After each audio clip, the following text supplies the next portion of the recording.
जो तुम्हारा मित्र है उसको दूसरा शत्रु की भावना से देखकर वो दुखी होता है। जगत भावना मात्र है, जैसे जैसे भाव करो ऐसा दिखता है, लेकिन भाव जहाँ से उठते हैं उस परमात्मा का भाव करो तो जगत की सत्यता फोक हो जाती है। जैसी जैसी जिस समय भावना होती है, जैसा जैसा दृष्टि होती है, विचार वृत्ति होती है, ऐसा ऐसा जगत दिखता है। वास्तव में जगत कैसा है, या जगत का कोई अंत लेना चाहे तो दुनिया के सब विज्ञानी हजार हजार बार जन्म लेके भी अनुसंधान करे तो जगत का अंत नहीं आएगा। ये प्रकृति का अंत नहीं है, प्रकृति अनंत का हिस्सा है। अनंत को जानो तो प्रकृति ही गौ के खुर जैसी लगेगी। अभी ये विज्ञानी तो जो करते हैं रिसर्च ठीक है, धन्यवाद, लेकिन इससे भी बड़े बड़े रिसर्च करने वाले थक गए। विपश्चित राजा थे, उसने अग्निदेव की उपासना की और 4 शरीर बनाए जगत का अंत लेने के लिए। उस सूक्ष्म शरीर से चारों दिशा में भागा, जहां जा सके वहां जाए, जहां पहाड़ और बड़े बड़े जल आए उनको भी चीर के चला जाए सूक्ष्म शरीर से। जहाज तो कुछ नहीं भागता, रॉकेट उससे भी ज्यादा। वो चारों दिशा में गया, नहीं अंत मिला। बड़ा शरीर धारण किया तभी भी अंत नहीं मिला, सूक्ष्म शरीर से देखा तभी भी अंत नहीं मिला। आखिर थक गया। वशिष्ठ जी बोलते, रामचंद्र जी जगत का अंत लेने के लिए विपस्सी जी ने 4 शरीर बनाए, तभी भी जगत का कोई अंत नहीं मिला, माया का विस्तार का अंत नहीं मिला। ये जो अपनी सृष्टि है उससे ऐसे दूसरे कई ग्रह हैं, जैसे ये धरती ग्रह है ऐसे कई ग्रह है, या कई ये जो ब्रह्मांड है ऐसे कई ब्रह्मांड है, उनका कोई अंत नहीं। वही विपस्थित राजा समय के फेर से इस समय वो हिरण बना है और फलाने राजा के यहाँ था, उसी राजा ने तुमको वो हिरण भेंट में दिया है। रामचंद्र जी जो तुम्हारे बागीचे में तुमने रखा है, राम जी ने आदेश दिया कि हिरण गुरु जी के आगे लाओ। हिरण आया, वशिष्ठ जी ने पद्मासन बांधा, आचमन लिया और संकल्प किया कि हिरण विपश्चित था पूर्व काल में और अग्नि तत्व का उपासक था। अग्नि जलाई गई और अग्निदेव को वशिष्ठ ने संकल्प करके कहा कि तुम्हारा भक्त है, इसको पूर्ववत शरीर धारण करने की मदद करो आप। हिरण ने अग्नि देखा, उसके पूर्व संस्कार, जैसे कोई अपने प्रेमास्पद को अपने भगवान को देखे तो खुश हो जाए, ऐसे अग्निदेव को देखकर हिरण खुश हुआ, नाचा और अग्नि में कूद पड़ा।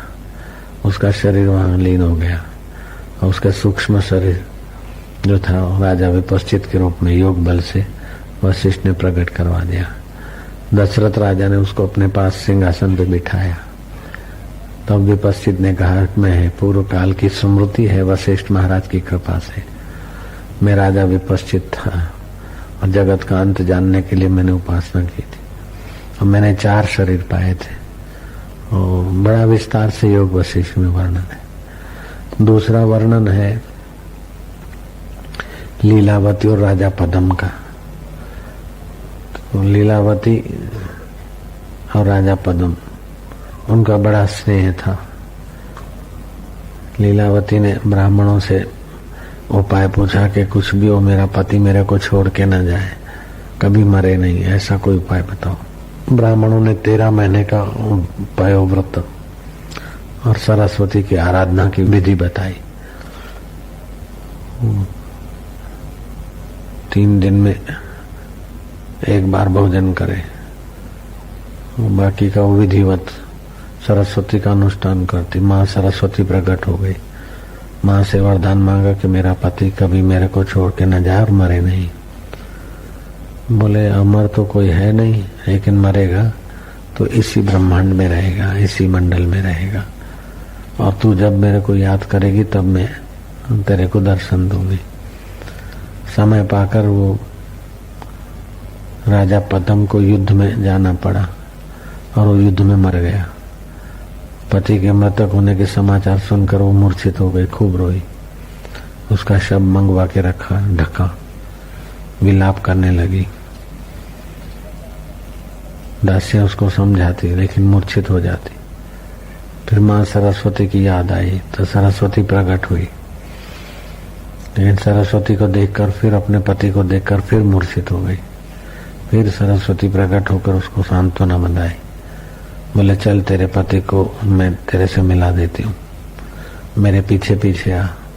सरस्वती ने योग बल से लीलावती का सूक्ष्म शरीर ले लिया। बोले तेरा पति इसी ब्रह्मांड में है, चल मैं तेरे को दिखा दी। तो आकाश मार्ग में ऊपर चंद्रलोक से ऊपर कहीं पहुंचे, दिखाया कि पद्म राजा तो वहां भी राजा बना बैठा है, सारे मंत्री टहलवे। लीलावती बोलती कि माँ ये मैं क्या देख रही हूँ। बोले वो युद्ध में मर तो गए लेकिन उनको राज्य की वासना थी और मंत्रियों का उनके प्रति स्नेह था, तो मर तो गए हैं फिर भी अपनी वासना के अनुसार ये वहां यहाँ भी ऐसे ही देख रहे हैं। जैसे आदमी की जैसी वासना होती है स्वप्न में अपने को ऐसा देखता है, मित्र के वहां देख लेता है। गंगा जी में जाने की वासना है तो गंगा में अपने को देख लेता है। दुकान चलाने की वासना है तो दुकान पे स्वप्न में अपने को देखता है। ऐसे ही मरने के वक्त इनकी वासना थी तो अपने को भी राजा के रूप में ये देख रहे हैं। आप चल आगे चलते हैं तो इस ब्रह्मांड को लांघते लांघते लांघते जहाँ इस चांद सितारा की कम नहीं, जहाँ ये सूरज भी नहीं है अपना, उससे भी आगे गए, दूसरी सृष्टि में प्रवेश किया। तो लीलावती क्या देखती है कि अरे बच्चे रो रहे, ये तो मेरे बेटे हैं और ये वृक्ष भी मैंने लगाया, अरे बच्चे रो रहे हैं। तो सरस्वती ने कहा अपन तो इनको देखते, ये अपने को नहीं देखते, बताइए तेरे को क्या लगता है। बोले ये तो मेरे बेटे हैं और ये मेरा घर है। बोले पूर्व काल में तू अरुंधति थी और तेरा पति वशिष्ठ ब्राह्मण था। राम का गुरु वशिष्ठ अलग, ये दूसरे अलग। तो वशिष्ठ ब्राह्मण और तू अरुंधति थी, तुम तप कर रहे थे, राजा की सवारी निकली, तुम दोनों के मन में हुआ कि हम भी ऐसा राज्य सुख भोगे। समय पाकर तुम मरे और मृत्यु लोक में तुम राजा हुए, वहां 60,000 वर्ष तुमने राज्य सुख भोगा और तुम्हारा पति मरा। अभी फिर उसकी वासना है राजा पद्म होने की, तो आकाश मंडल में अपना कल्पित राज्य कर रहा है। लेकिन यहाँ वशिष्ठ ब्राह्मण और उनके ये बेटे और तुम्हारे, यहाँ तो अभी पातक दूर नहीं हुआ, यहाँ तो 12वां नहीं हुआ और वहां तुम्हारे मनुष्य लोक में इतने साल बीत गए। ये वो सृष्टि है। तो लीलावती तो बोलती थी ये तो मेरा घर है, ये पेड़ मैंने लगाया है, ये बच्चे मेरे हैं। माँ मैं इनको देखती हूँ, ये क्यों नहीं देखते। बोले मेरी कृपा से तेरे को सूक्ष्म दृष्टि मिली है और उनको स्थूल दृष्टि है। तो ऐसे ब्रह्मांड भी है, ऐसी सृष्टियां भी है कि हमारी आयुष्य उनके 1 महीने के बराबर भी हमारी आयुष्य नहीं है, 1 साल के बराबर भी नहीं, या 1 महीने के बराबर भी नहीं। ऐसी भी सृष्टियां हैं कि उनके 1 घड़ी के बराबर भी हमारी आयुष्य नहीं है। जैसे आपकी 1 घड़ी, बैक्टीरिया तो उतनी 1 घड़ी में भी नहीं रहते, बैक्टीरियाओं के आगे आपकी आयुष्य लंबी है, बैक्टीरिया की कुछ नहीं। लेकिन ब्रह्मा जी के आगे अपनी आयुष्य बैक्टीरिया जितनी भी नहीं है। उसमें जैसा जैसा आप मान लेते हैं, ये करना है, वो करना है, ये भरना है, इज्जत का सवाल है, फलाना है, ढींगना है, बस उसी में मारे जा रहे हैं, कल्पना में। ये कल्पनाएं जहाँ से उठती है, उस आत्मदेव को देखें तो सारे दुखों का सदा के लिए अंत आ जाए, सारे अज्ञान की निवृत्ति हो जाए। सार का सार ये है कि अपने आत्म स्वरूप को जाने, देह को मैं माने, संसार को सच्चा माने तो ज्ञान नहीं होगा। उस देह जिससे चलता है, संसार जिससे दिखता है, उस चैतन्य स्वरूप को सुने, उस चैतन्य स्वरूप की भावना करे, उस चैतन्य स्वरूप का ज्ञान पाए तो पूरा ब्रह्मांड का रहस्य समझ जाएगा। जैसे मिट्टी को जानने से सब घड़े का सार समझ जाएगा, सोने को जानने से सारे गहनों का मूल समझ जाएगा, ऐसे ब्रह्म को जानने से माया, प्रकृति और ब्रह्मांड सब जान लेगा। भले उसका वर्णन नहीं करे, लेकिन उसके अंतरात्मा में वो शीतलता, शांति, भगवान कृष्ण का, राम का, शिव का दर्शन हो जाए। फिर भी परब्रह्म परमात्मा को जानना बहुत जरूरी है। रामतीर्थ बोलते थे कि ईसा मसीह में भावना करने से मुक्ति नहीं होगी। ईसा मसीह या और कोई देवी देवता, कृष्ण, राम, उनमें भावना तो आरंभ में करो, लेकिन वो जिससे ब्रह्म है उस ब्रह्म परमात्मा को जानो, जिससे तुम मैं उठता है तुम्हारा, मैं मोहन, मैं फलाना, मैं जहाँ से उठता है उसमें सूक्ष्म बुद्धि करो, फिर सूक्ष्मतर, फिर सूक्ष्मतम, तब उस ब्रह्म का ज्ञान हो जाएगा। ऐसा जो ब्रह्म ज्ञानी हो सब कुछ करता, धरता, लेता, देता, हंसता, रोता दिखता है, फिर भी वो हृदय से कुछ नहीं करता। उसको अपना पूर्णता का बोध है। जैसे बाप बेटे के आगे घोड़ा बन जाता है, तो क्या सचमुच घोड़ा थोड़े अपने को मानता है? बाप बेटे के आगे तोतली भाषा बोल देता है, पानी को आई बोल देता है, भोजन को, प्रसाद को मम बोल देता है, पकोड़े को पतोला बोल देता है, बेटे की तुगड़ी भाषा। तभी भी बाप की मूल भाषा नहीं गई, मूल भाषा जानता है बाप। ऐसे ही ज्ञानी अपने मूल अनुभव को जानता है, संसारियों के साथ बातचीत में, संसारी व्यवहार में जीता है, लेकिन उसका परम पद अंतरात्मा में ज्यों का त्यों अनुभव होता है। जैसे प्रोफेसर अपने परिवार में, लंबे चौड़े परिवार में एक ही आदमी एमए हो गया, प्रोफेसर हो गया, अपने देहातियों के बीच बैठता उठता है तो देहाती ढंग से, फिर भी उसका प्रोफेसर पना नहीं गया। ऐसे ही संसारियों के बीच ज्ञानी रहता है, फिर भी उसका ज्ञानी पना नहीं गया। कृष्ण संसारियों के बीच रहते थे, खाते पीते, हंसते रोते, खेलते, सब करते। राम जी भी सब करते, राजा जनक भी सब करते थे, वशिष्ठ जी भी सब करते थे, कबीर जी भी सब करते थे, फिर भी आकर्ता पद में जो के त्यों थे। इसलिए ज्ञानी के विषय में कुछ सोचना या कुछ गांठ बांध लेना मूर्खता है। नानक जी ने कहा, मत करो वर्णन हर बेअंत है, क्या जाने वो कैसो रे। ब्रह्म ज्ञानी की गत मत को न बखाने, नानक ब्रह्म ज्ञानी की गत ब्रह्म ज्ञानी जाने। ऐसी मति हो जाती उस ब्रह्मवेता महापुरुष की। फिर चाहे अनलक कहे मनसू, तभी भी वही बात है। अथवा कबीर जी के में अव्यक्त है, तभी भी वही बात है। जिन पाया तिन छुपाया, जिसको उस ब्रह्म परमात्मा का बोध हो गया वो छुपा देते अपने को, फिर भी साधकों के आगे वो छुप नहीं सकते। छुपत नहीं कछु छुपे छुपाया।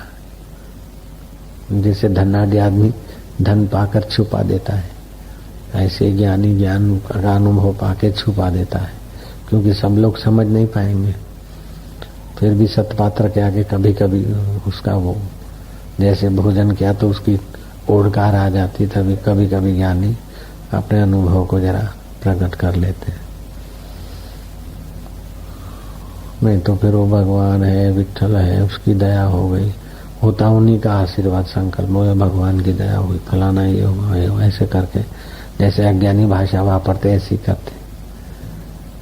कोई ज्ञानवान, ज्ञान को समझने वाला साधक मिलता है तो भी कभी जरा सा अपना खोलते अनुभव। जैसे नेवला अपने अंग कभी कभी निकालता, जरूरत पड़ती तो तुरंत सकोड़ लेता है। ऐसे ही श्री कृष्ण को वसुदेव देव की बोलते कि आप तो साक्षात परात पर ब्रह्म है, घट घटवासी है, आप ये हैं वो है। कृष्ण बोलते कि ये तो आपकी उदारता है, बाकी रहा ब्रह्म वो तो आप भी हैं पिताजी, जो ब्रह्म रूप में मैं हूँ तो वही तुम हो, सब है। आप तो ऐसे ही श्रद्धा भाव से बोलते हैं, बाकी तो मैं तो तुम्हारा बेटा हूँ।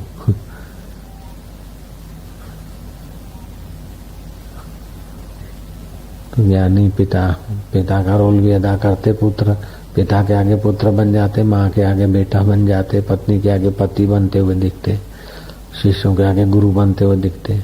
लेकिन वास्तव में ज्ञानी तो ऐसे होते हैं कि तमाम गुरु, तमाम भगवान, तमाम पिता, तमाम माता, तमाम नक्षत्र, तमाम सूर्य, तमाम आकाश गंगाएं और तमाम प्रकृति सब ज्ञानी के पेट में होता है। वो ज्ञानी का पेट तुमको 2 हाथ पैर वाला ज्ञानी मानोगे तो उस पेट में नहीं, जो ज्ञानी है उसमें वो ज्ञानी का शरीर भी है। वो अनंत ब्रह्मांडों में फैला होता है, पूरा ब्रह्मांड उसके अंतर्गत होता है। कई नक्षत्र ग्रह भी उसके अंदर होता है। सरस्वती देवी पार्वती सब उसके अंतर्गत होते।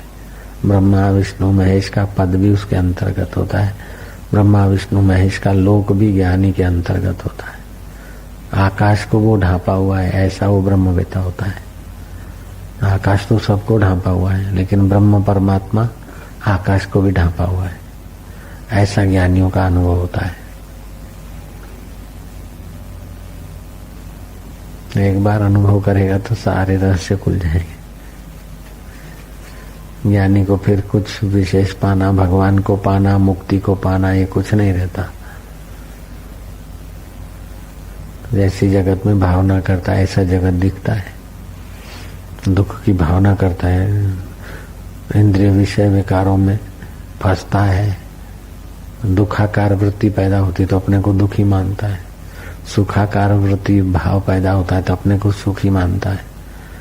इसलिए कभी कुछ भाव कभी कुछ भाव, तो कभी दुखी तो कभी सुखी, कभी धर्म के भाव तो धर्मात्मा और अधर्म के भाव तो दुरात्मा। धर्म और अधर्म की व्यवस्था ऐसी हुई है, जो आत्मा के तरफ ले जाए जो कर्म वो धर्म है, और आत्मा से विमुख कर दे वे कर्म अधर्म है। तो अधर्म आसक्ति बढ़ाता है और धर्म आसक्ति मिटाता है। अधर्म देह में अहम बुद्धि लाता है, धर्म आत्मा में अहम प्रत्यय लाता है। धर्म से इंद्रियों पर विजय होती है, अधर्म से इंद्रियों की पराधीनता होती है। जहाँ पराधीनता है वहाँ दुख होगा, अभी नहीं तो बाद में, और जहाँ विजय है वो सुख होगा, अभी नहीं तो बाद में। सारे शास्त्रों का मूल ये है। विषय विकारों में से इंद्रियों पर नियंत्रण करना ये धर्म का रास्ता है, उनके बाहों में बह जाना ये धर्म है। ईश्वर की तरफ बढ़ना धर्म है। गौरांग ने तो अपने शिष्यों को बताया कि धरती के सारे वृक्ष हैं उसका आधार, जैसे सब वृक्षों का आधार धरती है, धरती का आधार जल है, जल का आधार तेज है, तेज का आधार वायु है, वायु का आधार आकाश है, आकाश का आधार महतत्व है, महतत्व का आधार प्रकृति है, और प्रकृति का आधार परमात्मा है। जैसे लील, पानी के ऊपर लील होती ना, लील का आधार जल है और लील के अंदर भी जल है, ऐसे प्रकृति का आधार परमात्मा है, प्रकृति के अंदर भी परमात्मा है। लील के अंदर छोटे छोटे जंतु होते हैं, लील पानी के आधार से बनी, पानी पानी को ही ढक रही, और उसके अंदर छोटे छोटे बैक्टीरिया भी बहुत होते हैं, बैक्टीरियाओं के अंदर भी पानी है। तो पानी से लील बनी, पानी के अंदर लील है, पानी को ढक रही है, उसमें जीवाणु है, बैक्टीरिया है, बैक्टीरिया के अंदर भी जल तत्व है। ऐसे ही ब्रह्म से प्रकृति बनी, अब प्रकृति से जीव बने, और जीवों के अंदर भी वही ब्रह्म है। जैसे बैक्टीरियाओं के अंदर पानी, ऐसे ही ब्रह्म प्राणी मात्र के अंदर है। तो जो अपने को ज्ञानी मानता है और जगत को भी सच्चा मानता है, उसको ज्ञान नहीं हुआ। अपने को ज्ञानी मानता और जगत को पृथक मानता है, उसको भी ज्ञान नहीं हुआ। जब आत्मज्ञान होगा तो जगत ब्रह्म रूप हो जाएगा। जैसे शक्कर के खिलौने, कोई हाथी है, कोई राजा है, कोई राजा बैठा है टोपा पहन के, रेलगाड़ी में राजा बैठा है शक्कर के खिलौने, रेलगाड़ी में राजा बैठा, उसको थप्पड़ मार के है, उसकी मूंछ तोड़ के मुंह में डालो तो स्वाद खांड का आएगा, और रेलगाड़ी का पहिया तोड़ के मुंह में डालो तो खांड का स्वाद आएगा। राजा साहब की पगड़ी या टोपा को बचका भरोगे तो स्वाद खांड का आएगा। गधा घोड़ा कुत्ता बिला बना शक्कर का मुंह में डालो स्वाद आएगा शक्कर का। ऐसे ही सारा ब्रह्म से बना है, ब्रह्म में है। आत्मज्ञान की दृष्टि हो तब, जैसे शक्कर के खिलौने शक्कर है, ऐसे ब्रह्म में जो जगत है वो ब्रह्म रूप है। ऐसा भावना करे और ऐसा ज्ञान पाए तो बस सर्वोपरि अवस्था पहुंच लेगा। जैसे तैसे नहीं मिलती है, सदियों के संस्कार मिटाने पड़ते हैं। हाँ, ऊंचे में ऊंची पदवी है। ऐसी पदवी पा लिया तो इंद्र तुम्हारे आगे, इंद्र की पदवी भी कुछ नहीं है। देवताओं की पदवी, इंद्र की पदवी भी कुछ नहीं है। वो ज्ञान मार्ग है, आत्मज्ञान। पहले तो कई रातियां कई दिन ऐसे बीतते थे इसी मस्ती में। अब तो प्रवृत्ति हो गई, तो मैं क्या थोड़ी निवृत्ति भी लो। अब निवृत्ति लेंगे, प्रोग्राम ज्यादा नहीं देंगे। आके बैठ जाते तो फिर प्रोग्राम, तो प्रवृत्ति में भी निवृत्ति हो जाती है। निवृत्ति में प्रवृत्ति, प्रवृत्ति में निवृत्ति देखता है ज्ञानी। कर्म में अकर्म को देखता है, अकर्म में कर्म को देखता है। जैसे कोई आदमी है, कुछ भी नहीं करता, बाहर से अकर्म है, फिर भी उसका मन कर्म करता रहता है, तो अकर्म में कर्म है। और ज्ञानी शरीर से, मन से सब करता रहता है, लेकिन आत्मा में देखता है कि कोई कर्तापन नहीं है, तो कर्म में भी अकर्म देख रहा है, और अज्ञानी अकर्म में भी कर्म को देख रहा है। ज्ञानी सब कुछ करते हुए भी कुछ नहीं करता, और अज्ञानी कुछ भी नहीं करे, चुप बैठे तब भी मन से कुछ का कुछ करता रहता है। इसीलिए ब्रह्म सुख पाना चाहिए, ब्रह्म ज्ञान पाना चाहिए, ब्रह्म की भावना करनी चाहिए। ब्रह्म ज्ञान सुनने को ही नहीं मिलता है, और सुने तो साधारण आदमी को तो समझ में भी नहीं आता और रुचि भी नहीं होती। जब बहुत पुण्य होता है और कोई खास सतगुरु की कृपा होती है, तभी ब्रह्म ज्ञान में रुचि होती है, और उसी को फिर मनन करे। अभी जो सुना है ना, तो एकांत में चला जाए, जितनी देर सुना उससे 10 गुनी देर उसी में बैठे, उससे 100 गुनी देर उसी विचार में रोज रहे, तब ब्रह्म ज्ञान टिकता है। जितना सुना उससे 10 गुना मनन करे, और जितना मनन किया उससे 10 गुना नित्याध्यासन करे, तभी साक्षात्कार होता। इसीलिए अकेलापन चाहिए, एकांत चाहिए, अथवा तो गुरु सानिध्य मिल जाए तो बस, या तो सतत गुरुओं का वही ज्ञान की चर्चा और सानिध्य, या तो फिर जो सुना है उसी में लगा रहे, चलते फिरते उठते बैठते उसी विचार में लगा रहे। ज्ञान सुनते हैं फिर विचार दूसरे करते, फालतू विचार करते, इसलिए ज्ञान टिकता नहीं। ज्ञान के लिए आदर नहीं ना, मुक्त होने के लिए तत्परता नहीं, इसीलिए ज्ञान नहीं होता। संयम भी चाहिए और तत्परता भी चाहिए। ये ज्ञान पाने के लिए मनुष्य जन्म मिला है। अगर मनुष्य जन्म में ये ज्ञान नहीं पाया तो सारी मजूरी व्यर्थ है। जन्मना, खाना पीना, जिसको खिलाया पिला वो शरीर तो जला देना है, तो क्या मिलेगा? 2 मकान है तो क्या है, 10 मकान है तो क्या है, बढ़िया पलंग है तो क्या है, साधारण फुटपाथ पे सोया तो क्या, अंत में तो जलाना है शरीर को। जिस शरीर को जलाना है उसी के लिए इतना कूड़ कपट हाय हाय है, मनुष्य जन्म को गंवा रहे हैं।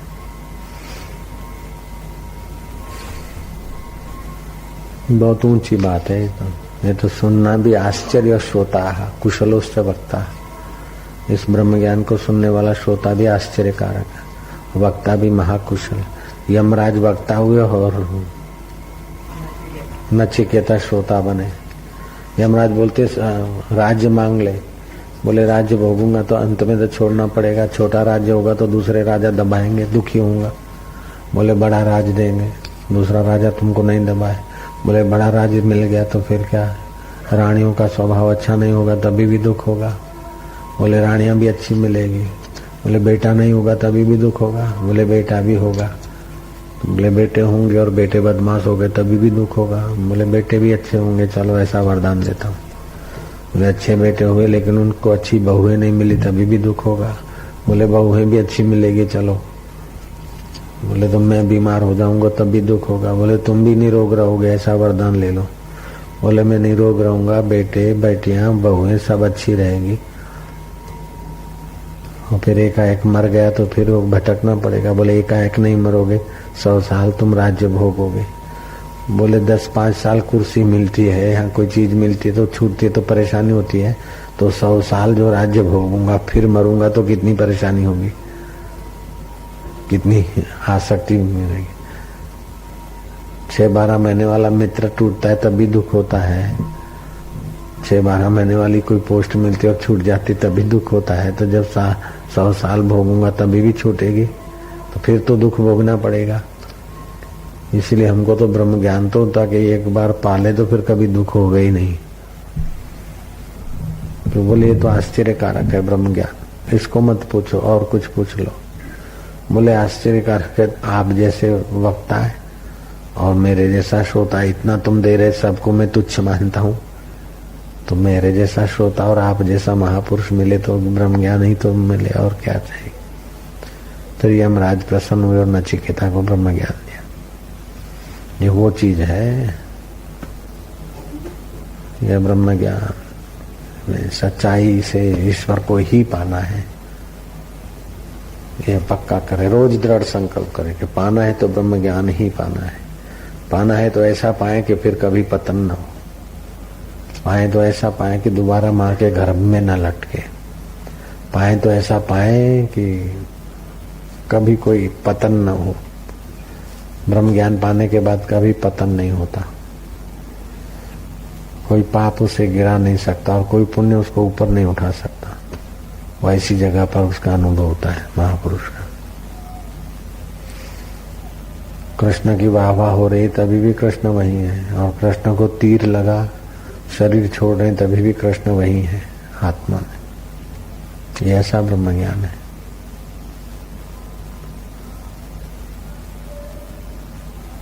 रोता चीखता हुआ आदमी शरीर हाय हाय करके शरीर छोड़ता है ज्ञानी, तभी भी अंदर में उसको वही शांति है। और ये कठिन भी नहीं है, केवल इसकी प्यास जग जाए। अपने घर की चीज है, दूसरा जो कुछ मिलेगा सब छूट जाएगा, चाहे नौकरी मिली, प्रमोशन मिला, ये मिला, वो मिला, सब छोड़ के ही मरना पड़ेगा। कितना भी पैसा मिल जाए, कितना भी कुछ मिल जाए, जैसे बच्चा है ना, लॉलीपॉप चॉकलेट ये चीजें भाग अपने को भागशाली मान लेता है, कोई नूर को छोड़ देगा, हीरे मोती को छोड़ देगा। ऐसे ही आजकल के मनुष्य बेचारे आत्म हीरे को छोड़ देते हो, संसार की थोड़ी थोड़ी बातों में अपना जीवन बलि कर देते हैं, बलिदान देते हैं सारी जिंदगी का, बुद्धि का। वही ईंट चूना लोहा लक्कड़ मकान दुकान, उसी को सोचने संभालने में पूरी जिंदगी खत्म कर देते। साथ में तो कुछ चलता भी नहीं, न मकान चलता है, न सोना गहना चलता है, न मित्र चलता। बोले मैं नाम कर जाऊंगा तो मिथ्या, तेरा शरीर हो उसका नाम भी रखा हुआ तो मिथ्या है। पैदा होने के बाद तो नाम रखा था, मोहन भाई, गणेश भाई, मोहन लालवाणी, फलाना आडवाणी, आशाराम, जयचंद, रायचंद, जनक, ये सब नाम तो शरीर के रखे हुए ना, जन्मने के बाद ही तो रखे हैं। शरीर मिथ्या तो नाम भी तो मिथ्या है। अपने को तो जानना चाहिए ना। रोज खाना खाते हैं, पहले के कण नष्ट होते, नए कण बनते हैं, और हम बोलते मैं असली मैं क्या है? असली मैं तो शरीर नहीं है, असली मैं को जानो। उसको 3 मिनट के लिए जान ले, दोबारा फिर माता के गर्भ में ऊंधा नहीं लटकना पड़ेगा, कोई संदेह नहीं रहेगा। उस परमात्मा को 3 मिनट के लिए ठीक से जान ले। कृष्ण को, ईसा को, राम को, कबीर को, सबको 10 बार देख ले, फिर भी यात्रा अधूरी है। लेकिन कृष्ण, राम, ईसा, ये वो जिससे है, सारा जगत जिससे, उस परमेश्वर को 3 मिनट के लिए देख ले बस। फिर तू और परमेश्वर, तू और आत्मा दो नहीं रहोगे। 3 मिनट के लिए ठीक से शुद्ध ज्ञान हो जाए। ये गुलाब का फूल है, तुम 3 मिनट हो गया, 3 सेकंड के लिए इसका पूरा ज्ञान मिल जाए तो गुलाब का फूल हम छुपा दे, तभी भी इसका ज्ञान हम छीन नहीं सकते। इसकी तुम्हें विस्मृति हो सकती है, आदर्शन हो सकता है, लेकिन इस गुलाब का अज्ञान नहीं होगा इस फूल का। ऐसे ही परमात्मा, गुलाब तो नष्ट हो जाता है, परमात्मा थोड़े नष्ट होता है। एक बार परमात्मा का ज्ञान हो जाए फिर उसका अज्ञान नहीं होता।